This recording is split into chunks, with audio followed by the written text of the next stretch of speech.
Welcome back. How will nearly $15 billion in taxpayer money be spent in South Carolina over the next year? That is the question that legislative negotiators have just settled, striking a deal on the next state budget. State House reporter Mary Green breaks down the big ticket expenses and explains why this compromise is so unusual.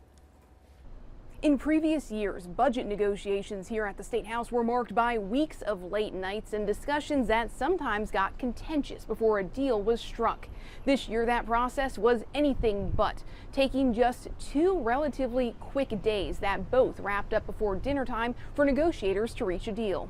The core functions of government, we were able to fully fund those. One factor that made this process easier was the good news the state got just before legislative negotiators convened, that they had an extra $1 billion to work with after the latest revenue forecast. That helped them reach compromises quickly, and they left about $300 million of that unspent. We met the state's priorities, and we have money basically available to us next year already to deal with any issues that come up, or from a budget standpoint, it gives us a lot of flexibility as we look at tax cuts. Highlights of the spending plan include $200 million to repair aging bridges, with more money going toward road improvements, $35 million to help with recovery from Hurricane Helene, and raises to teachers' starting pay, as well as for state employees and state lawmakers themselves. That's something that we haven't addressed in 30 years. 1990 was the last time we looked at it, and it's just time. What's not in this budget for the first time ever is money for earmarks. Those are the annual allocations that lawmakers request for so-called community investments or local pet projects,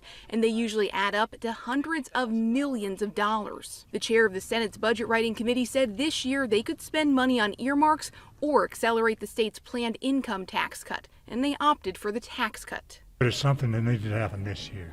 Like I'd said before, it had gotten out of hand. Too many earmarks, too large, and so we had to have a full stop. And it wasn't easy. A lot of members, they're still complaining, but I think it helped us. This budget will next come before the full General Assembly for its approval on Wednesday, then head to Governor Henry McMaster for his signature and potential vetoes. Reporting from the State House, I'm Mary Green.